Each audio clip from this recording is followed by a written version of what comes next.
Hi, and welcome back to Billy Reads Books. We are reading Alice in Wonderland by Lewis Carroll, and we are on chapter 2.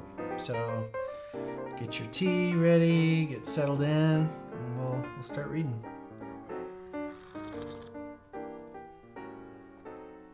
All right. Chapter 2, The Pool of Tears. "Curiouser and curiouser," cried Alice.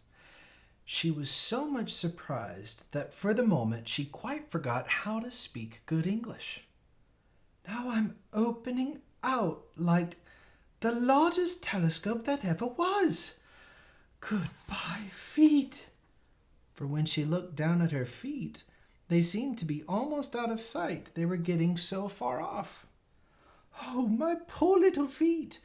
I wonder who will put on your shoes and stockings for you now, dears. I'm sure I shan't be able. I shall be a great deal too far off to trouble myself about you.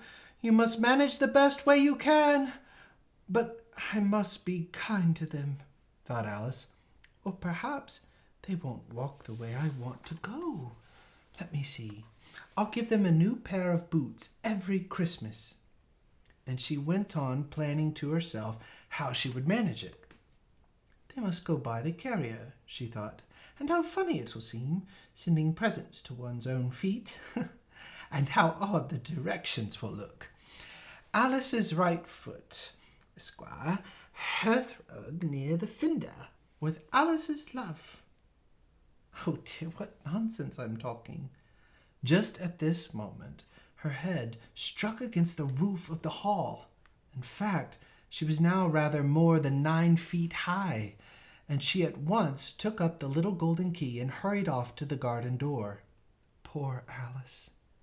It was as much as she could do, lying down on one side, to look through into the garden with one eye, but to get through was more hopeless than ever.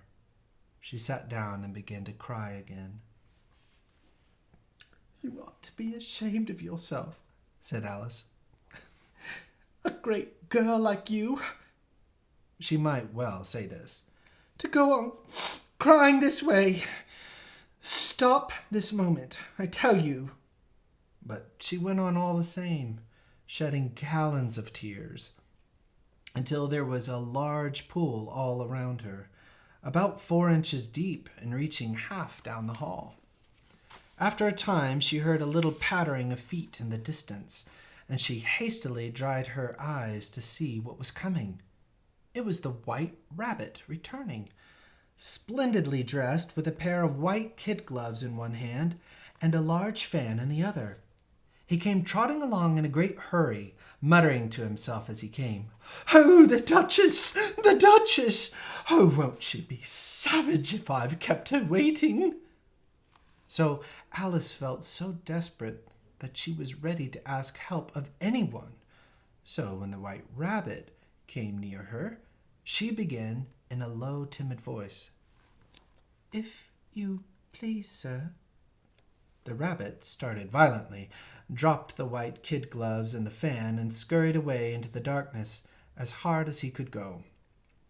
Alice took up the fan and gloves, and as the hall was very hot, she kept fanning herself all the time she went on talking. "Dear, dear, how queer everything is today. And yesterday things went on just as usual. I wonder if I've been changed in the night. Let me think. Was I the same when I got up this morning? I almost think I can remember feeling a little different. But if I'm not the same, the next question is, who in the world am I? Ah, that's the great puzzle." And she began thinking over all the children she knew that were of the same age as herself, to see if she could have been changed for any of them. "I'm sure I'm not Ada," she said, "for her hair goes in such long ringlets, and mine doesn't go in ringlets at all. And I'm sure I can't be Mabel, for I know all sorts of things, and she knows such a very little. Besides, she's she, and I'm I, and oh dear, how puzzling it all is. I'll try if I know all the things I used to know. Let me see. 4 times 5 is 12, and 4 times 6 is 13, and 4 times 7 is... Oh dear, I shall never get to 20 at that rate. However, the multiplication table doesn't signify. Let's try geography. London is the capital of Paris, and Paris is the capital of Rome, and Rome... No, that's all wrong. I'm certain. I must have been changed for Mabel. I'll try and say, how doth the little... And she crossed her hands on her lap, as if she were saying lessons, and began to repeat it. But her voice sounded hoarse and strange, and the words did not come the same as they used to do. How doth the little crocodile improve his shining tail, and pour the waters of the Nile on every golden scale? How cheerfully he seems to grin, how neatly he spreads his claws, and welcomes little fishes in with gently smiling jaws. I'm sure those are not the right words, said poor Alice, and her eyes filled with tears again as she went on. I must be Mabel after all, and shall have to go and live in that poky little house, and have next to no toys to play with, and oh, ever so many lessons to learn. No, I've made up my mind about it. If I'm Mabel, I'll stay down here. It'd be no use their putting their heads down and saying, Come up again, dear. I shall only look up and say, Who am I then? Tell me that first, and then, if I like being that person, I'll come up. If not, I'll stay down here. There's somebody else. But, oh dear, cried Alice, with a sudden burst of tears. I do wish they would put their heads down. I am so very tired of being all alone here. As she said this, she looked down at her hands and was surprised to see that she had put on one of the rabbit's little white kid gloves while she was talking. How can I have done that? She thought. I must be growing small again. She got up and went to the table to measure herself by it, and found that as nearly as she could guess, she was now about 2 feet high, and was going on shrinking rapidly. She soon found out that the cause of this was the fan she was holding, and she dropped it hastily, just in time to save herself from shrinking away altogether. That was a narrow escape, said Alice, a good deal frightened at the sudden change, but very glad to find herself still in existence. And now for the garden. And she ran with all speed back to the little door. But alas! The little door was shut again, and the little golden key was lying on the glass table as before. And things are worse than ever, thought the poor child, for I never was so small as this before, never, and I declare it's too bad that it is. As she said these words, her foot slipped, and in another moment, splash! She was up to her chin in salt water. Her first idea was that she had somehow fallen into the sea. And in that case, I can go back by railway, she said to herself. Alice had been to the seaside once in her life, and had come to the general conclusion that wherever you go to on the English coast, you find a number of bathing machines in the sea, some children digging in the sand with wooden spades, then a row of lodging houses, and behind them a railway station. However, she soon made out that she was in the pool of tears which she had wept when she was 9 feet high. I wish I hadn't cried so much, said Alice as she swam about, trying to find her way out. I shall be punished for it now. I suppose by being drowned in my own tears. That will be a queer thing, to be sure. However, everything is queer today." Just then she heard something splashing about in the pool a little way off, and she swam nearer to make out what it was. At first she thought it must be a walrus or hippopotamus, but then she remembered how small she was now, and she soon made out that it was only a mouse that had slipped in like herself. "Would it be of any use now," thought Alice, "to speak to this mouse?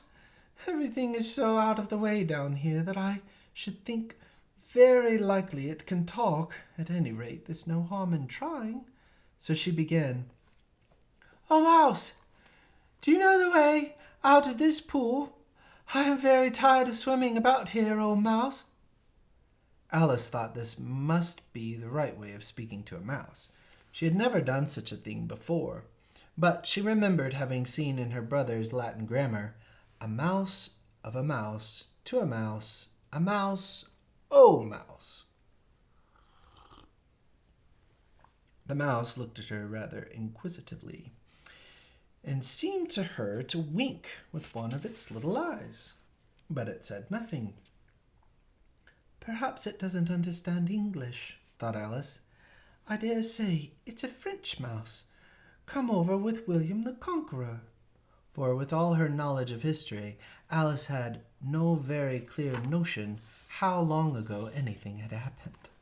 So she began again, "Oui, est mon child," which was the first sentence in her French lesson book.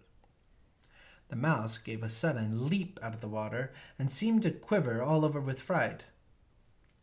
"Oh, I beg your pardon," cried Alice hastily, afraid that she had hurt the poor animal's feelings.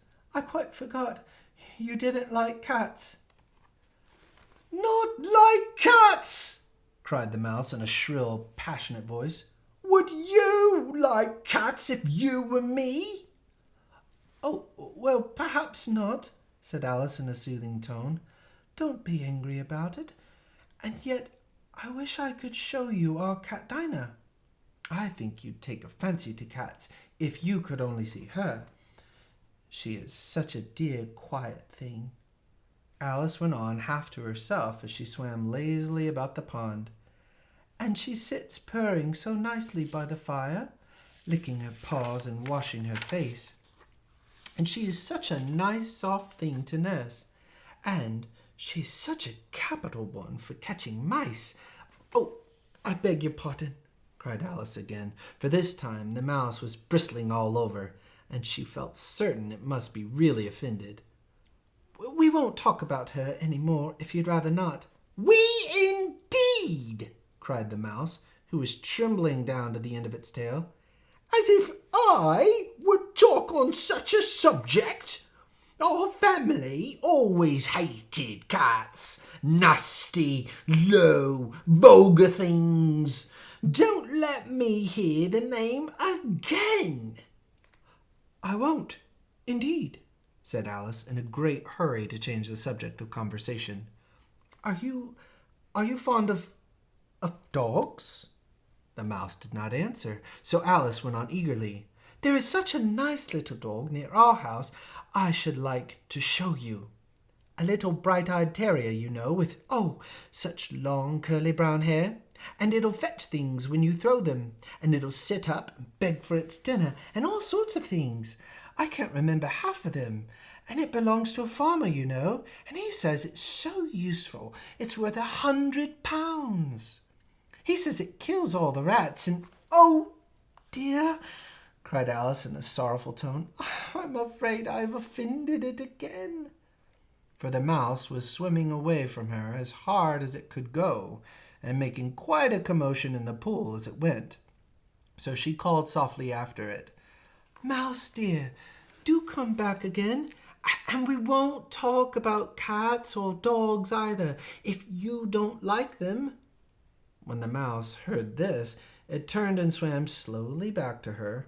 Its face was quite pale, with passion, Alice thought, and it said in a low, trembling voice, "Let us go to the shore, and then I'll tell you my history, and you'll understand why it is I hate cats and dogs." It was high time to go, for the pool was getting quite crowded with the birds and animals that had fallen into it. There was a duck and a dodo, a lory and an eaglet, and several other curious creatures. Alice led the way, and the whole party swam to the shore.